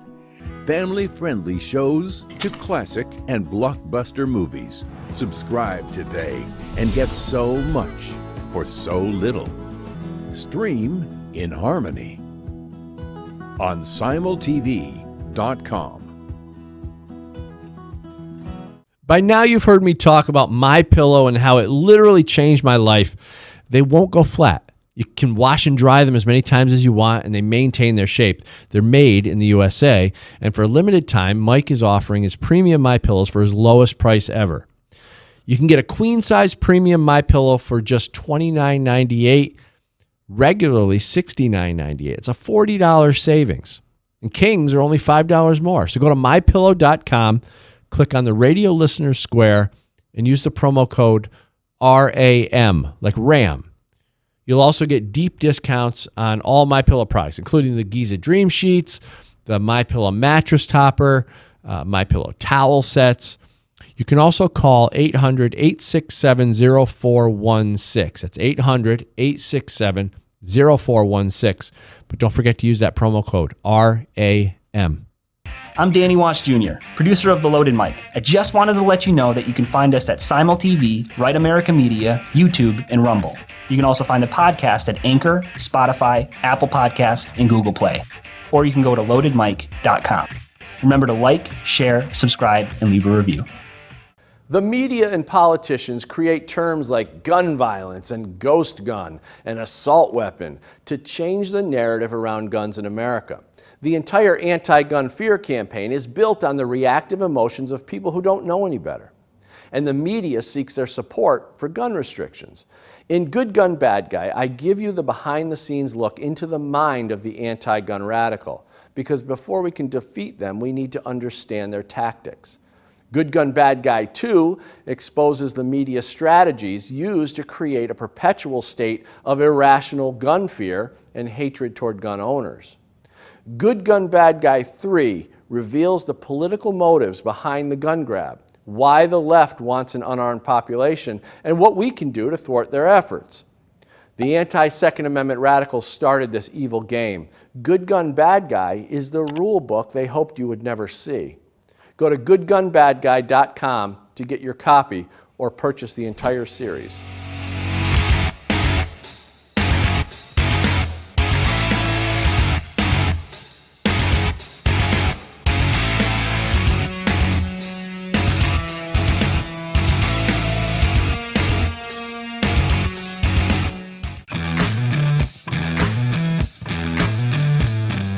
All right, we're back with our special guest, Dan Roberts. Now, Dan Roberts is, I always go to Dan when to talk about Second Amendment stuff. This guy is a wealth of knowledge, number one, but he's also a national Second Amendment advocate. He talks about this stuff all the time. So here we are with Dan Roberts. Dan, thanks for coming on the show. It's always great to talk to you. How are you? Oh, doing fantastic. How about you guys? Great. Excellent. So what we wanted to talk with you, Dan, about is the Rittenhouse case. Now everybody's talking about it. We're digging into more of the psychological aspect of everything, but it's always very important to just kind of rehash what happened, how you see this case, how it played out, and your general overall opinion of the not guilty verdict. So, from within 24 hours of the event, and let me back up a step. I've been a firearms and self-defense instructor in multiple states for more than 15 years. That, by its very nature, requires you to be intimately familiar with general laws, and them specifically to the states that you are working in. Now, I never had worked in Wisconsin, but there's quite a few similarities. So I was very comfortable after, looking at all the video and everything that came out within 24 to 48 hours. It was clear to me that it was one of, if not the most clear-cut case of justifiable homicide and self-defense that I had ever heard of or seen. I agree. I totally agree with you. It was just so obvious. So yeah, absolutely. As far as the trial itself, and this is just as obvious to me on the flip side. My take on the trial, let's see. The DA's office indicted him within 48 hours, which doesn't really leave a whole lot of time for any in-depth investigation, which to me kind of explains why the prosecution's own witnesses were blowing his case with their testimony. I can't imagine a competent DA would put on a witness that would admit that, Kyle Rittenhouse didn't point his gun at me or pull the trigger until I pointed my gun at him. At that point, Dan, the case was over as far as I was concerned. Once your witness, the prosecutor's own witness admitted that Kyle shot him and blew his arm apart in self-defense. It was so clear. What more do you need? But go ahead. Yeah. So to me, it was obvious that this was purely basically a political persecution of a kid because of the atmosphere that summer with all the Black Lives Matter protests and things like that. And I think the prosecutors probably all of a sudden realized they were so deep in over their heads that they, I guess, didn't feel they had any other choice but to proceed just to try to save face. And fortunately for Kyle, it just kept getting worse and worse and worse for the prosecution. I was very concerned about the jury. Based on the facts and the testimony and the video from every conceivable angle, the only verdict that could have been reached would have been the one that was not guilty on all counts. However, it wasn't reported very much at all, but there were whispers about jurors being concerned about retribution from far-left activists if they didn't deliver, quote, the right verdict. There were threats made to some of the jurors, from what I understand. I know for a fact the judge mentioned that there was a person caught at the courthouse towards the end of the trial videotaping jurors as they were entering the building. So I was very concerned, are they going to have the courage and the backbone to do the right thing in the face of what certainly to me would be legitimate fears for their own safety if they didn't appease the mob. Yeah, I totally agree, John. I agree completely. I mean, I don't know, Dan, do you follow Viva and Barnes podcast at all? I'm not familiar with that one.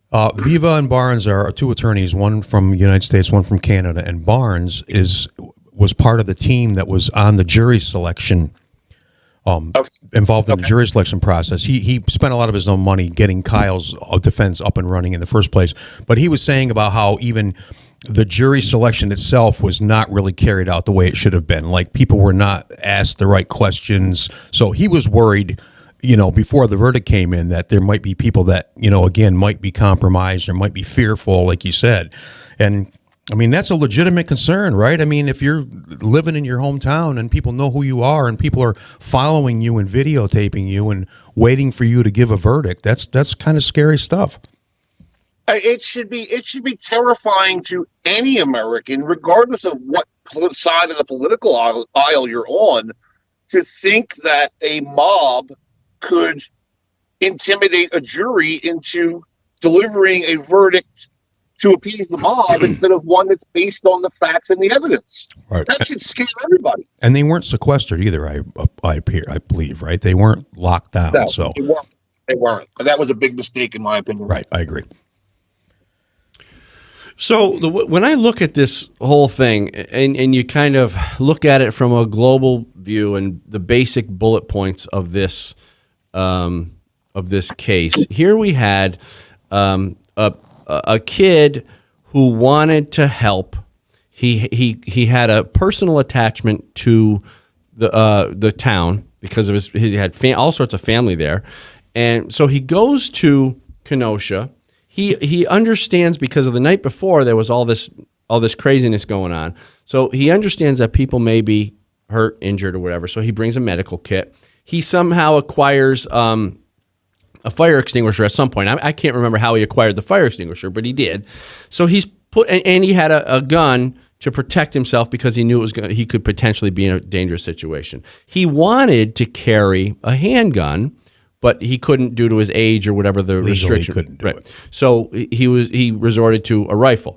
So he goes in there to help people, and he clearly on video is saying, "Does anybody need medical help?" That was his main mission. He's walking up and down the streets. Anybody need medical help? Anybody? And I'm getting to a thing here. So then you see him. Then he's helping out because he was asked to protect the one building, and then he also had an intention to put fires out. Now, everything I see there is with good intention. I don't see what the left is saying when they talk about all this stuff. He's a racist. He's a white supremacist, crossing state lines. I'm like, so what? Who cares about crossing state lines? Why is that an issue? He goes in with an assault weapon and he's running through the streets killing people. The narrative, Dan, is so completely different on the left. And we were discussing earlier, how do they see it this way and not ever have any inclination to at least entertain some other options, even when you have a court case that showed them every bit of information and came down with a verdict of not guilty? How do they live in this delusional world? I don't know how they do it. It's all I know is it's absolutely stunning and mind-boggling to witness it. It really is just like, are we living in like Alice in Wonderland where upside down is right side up? And I was floored when they started making the argument that it is somehow racist when every person involved is white. Yeah. Like, what are you talking about? Yeah. Yeah. And I have to believe that the vast majority of them are just so willfully ignorant of anything other than what they get told by CNN and MSNBC that they don't bother to do even the most basic of fact checking. And then there is the smaller subset that are driving the narrative that know full well that they're lying through their teeth but the ends justifies the means in their mind. Yep. Yeah. Yeah, exactly. Now, Dan, you've been interviewed by Piers Morgan, and we know Piers is, well, he's British. He's kind of almost by default a lefty. What and I talk about in my book Good Gun Bad Guy 2, I talk about his interview with Ted Nugent, but I also watched your interviews with Piers Morgan, and I see how he and his type try to manipulate and catch you in gotcha questions and all this stuff. What was can you describe your experience? Maybe it was good. I don't know. But can you describe some of your experiences with Piers Morgan on topics, gun-related topics? I think I think I'm not going to break my arm, pat myself on the back. I think any objective observer would agree that every time I went up against him, I'd beat him soundly on the facts. I agree. Poor Piers. Poor Piers. I honestly do believe that I think for Piers, part of it is a shtick for TV. Okay. I honestly think that we might not ever agree, but I'm willing to bet that I could sit down and have a beer with the guy, yeah, and have a perfectly pleasant conversation. Well, you know what's interesting about that? I believe the same thing, because now, especially now, he's starting to be a little more reasonable, and he is almost the type. And I also look at Bill Maher. Bill Maher is like the type of guy who at one point you don't understand how he's coming up with this crap. And then now he's starting to kind of almost come to a reality or an awakening of, and you can almost imagine yourself having a beer with a guy. I totally agree. Well, what are your thoughts on these guys kind of coming over to this new view? I mean, I'm always happy when someone on the other side opens their eyes, so to speak. I did notice, and actually friend requested a couple of people on Twitter over the last week or so that were self-professed hardcore progressive leftists, and said quite openly, I can't believe that the facts that I just witnessed in this trial were so completely different from what I was told. I realize now how badly I've been lied to. Yeah. Oh, and right. I'm not maybe necessarily going to change my political viewpoints, but at least now I'm much more aware of how badly the media manipulates people. And I'm sorry I rushed to prejudgment. And to me, when somebody does that and they really are sincere about it, that's huge.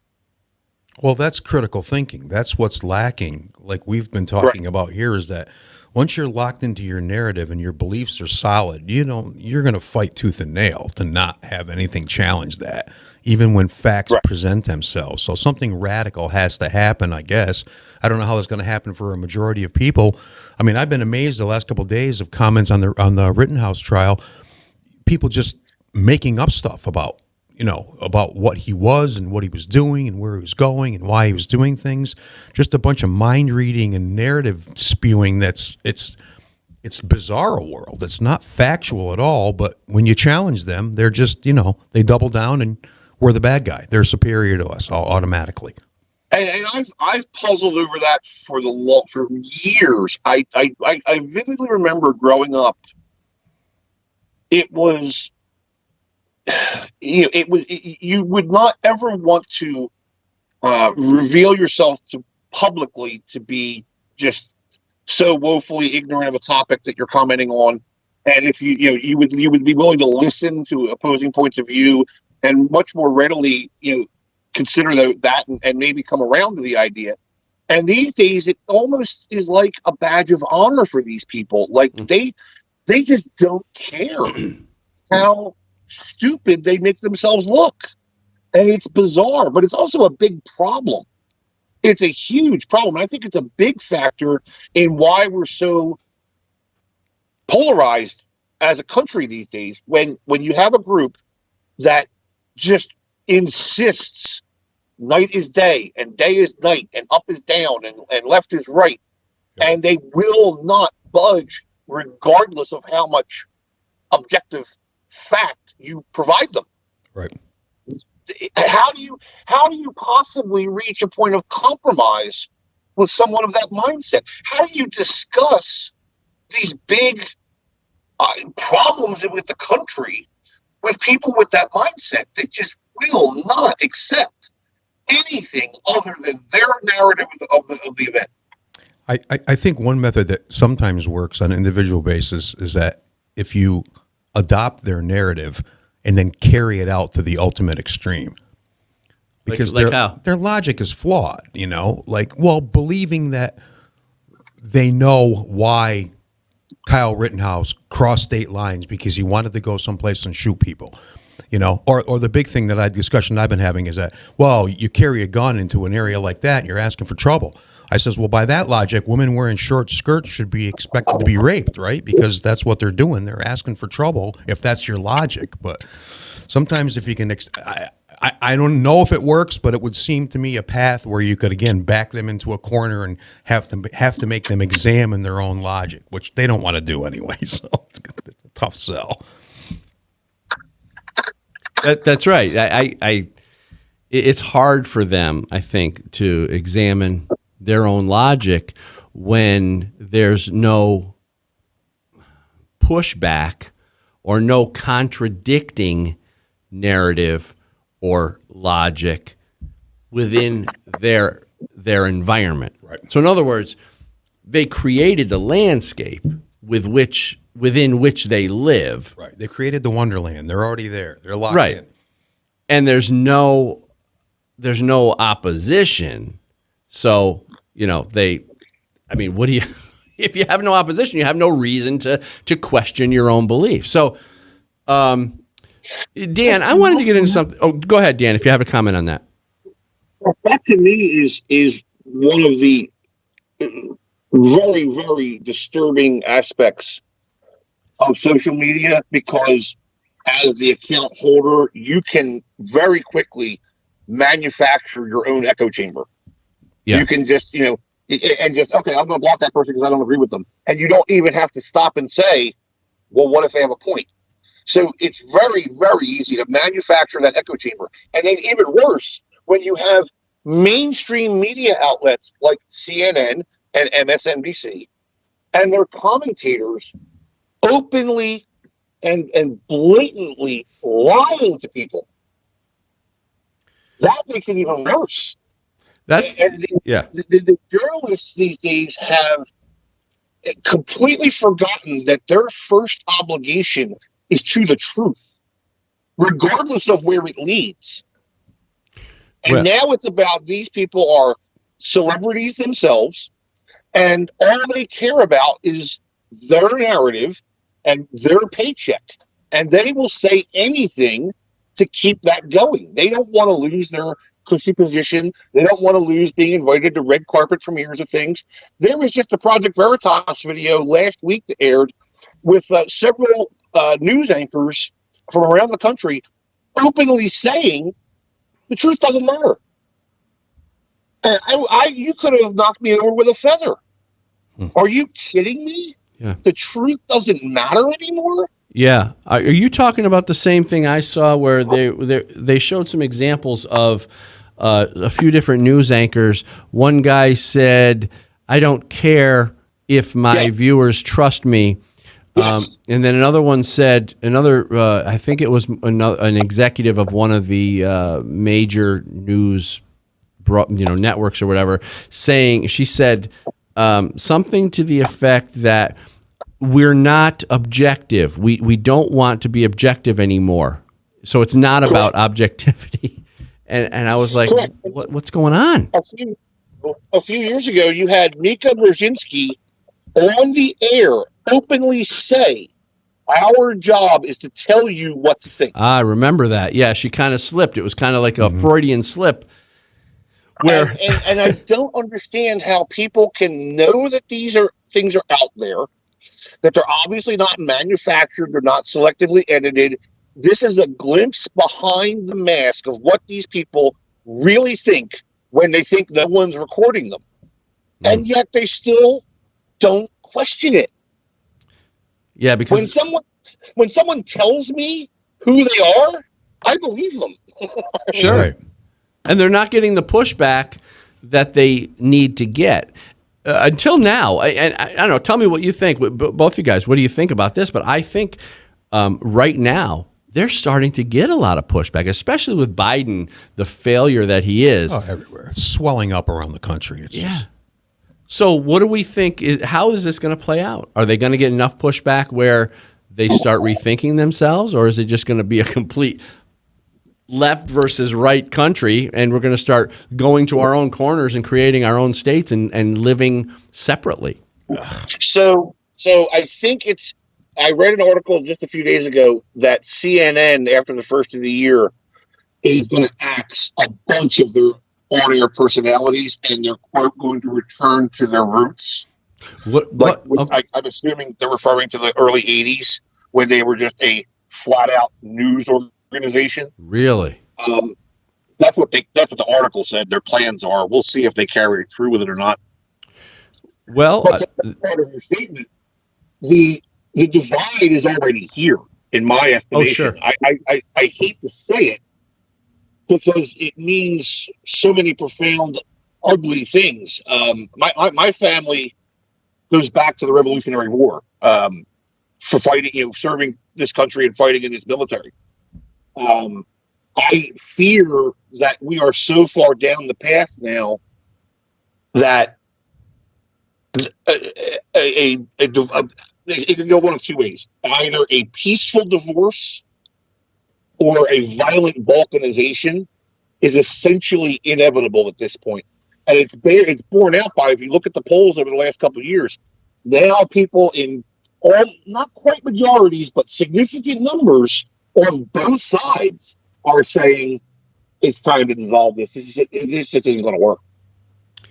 I agree. I think that I think you're right. I hope you're wrong, but I think you could be right. And the only other thing I can think of is if I was to give a third option, is that people on the left would literally start waking up. I don't know if that's possible or not. I don't know. Is it possible if they get enough pushback? Will they start waking up? Well, I think the elections will be part of what's going to have to happen and change some things. So let's assume that we clean up in the midterms. Right. What do you think their reaction is going to be? Riots. Right. They're going to rebel, because they won't accept anything. I don't know how that their world is a bubble, so they don't understand. They have no idea how we think. They think that we're all crazy Trump supporters, willing to go out there and shoot people if somebody tells us to. You know what I mean? And they don't get that we're just trying to, be prosperous and help raise our families and protect ourselves from people that want to take things away from us. It's crazy. Go ahead, Dan. I never thought I would see a day where two aggressively violent felons with multiple convictions, including child rape, would be lauded as, quote, heroes and mourned by the left. They're especially Rosenbaum. Even in prison, there is a code of ethics, believe it or not, among hardcore criminals. Sure. This is something that criminologists have known for years. There is a code of honor or ethics in prison. Child rapists don't do well. They very rarely survive, and they're more often than not have to be segregated for their own protection, because the psychotic serial killer on the tier will find a way to get to them. Yeah. So the idea that there would be people out there mourning this scumbag Rosenbaum just I was shocked. I couldn't believe it. It is disgusting especially when you look at it that way, where you have criminals, hardened criminals, murderers, rapists or whoever. Well, maybe not the rapists, but you have murderers and you have like the worst of the worst actually not going that far to support a pedophile, even killing them in prison because they're so against it. Yet the political left and liberal progressives will support that. Will support a pedophile. And look what's happening in the what's her name? Guysdale. What is it? Yeah, Ghislaine Gisdale, or oh my God, I can't even think of her stupid name. But the who was supposedly hung himself, Jeffrey Epstein case, right? You have them. The left is supporting this freaking pervert. What happens to people that go ahead, Dan? Go ahead. No, you're right. It's equal parts shocking and disturbing. I don't know how serious some of them are, but it's even more disturbing that there's been over the last few years this movement to normalize pedophilia. And of course, they don't call it that. If there is one thing the left is extremely good at, it's engineering the language. And now it's not pedophilia, it's minor attracted people. Yeah, right. Minor. Oh my God, minor attracted people. So much like birth better, person, right? This is twisted. These people are really twisted. If they can support something like this and come up with new words because they know the truth. So what they're doing is they're creating a new narrative to try to make it not look so bad in the public eye. Because they know what they're supporting. They know that they're wrong and they're disgusting and they're evil and they're just, frankly, they're just disgusting. But that's why I question whether or not there ever really can be any kind of coming together as a country. Mm-hmm. I don't see that that's possible with people that are like that. They don't seem to have any real meaning in their life, so they're creating all these narratives that they can believe in. It's a woke religion, really. It's just finished the book by McWhorter, whatever his first name is, and it details all the stuff about how the left view is it's just religion, and it's not good religion. Hey, Dan, we got to wrap it up with you here. We're out of time, but I want you to just real quickly tell us a little bit about Shy, what's she doing? We got a picture of her up. It's an older picture, you guys, but and tell us where people can find you and what you guys are working on right now. So you know that we co-founded the high school trap shooting team here in South Carolina. Yes. COVID messed with the debut season. We had to delay it by 6 months. So this is our second full season. The fall season portion just wrapped up, and the team plays second in the conference in the entire state. Awesome. Congratulations. Shy got third female in the conference. She is a senior this year. She's driving, which is giving me no shortage of gray hair, of course. Selecting colleges, things of that nature. We were going to go to SHOT this year and decided with COVID and restrictions and the breakthrough cases, it wasn't worth it because we don't think the turnout is going to be what it normally would be. So we're going to put it off by one more year. Next year we'll be there for sure. She'll be 18, so there are certain things in Vegas around the SHOT show that she wouldn't be able to do as a 17-year-old, but she will be able to do as an 18-year-old. So excellent. Cool. Well, Dan, thanks so much for being on the show. We really appreciate it. You're always a wealth of knowledge, and will you come back and do it again? Absolutely. Anytime you need me to. All right, brother. Thanks so much. Thanks. We'll talk to you soon.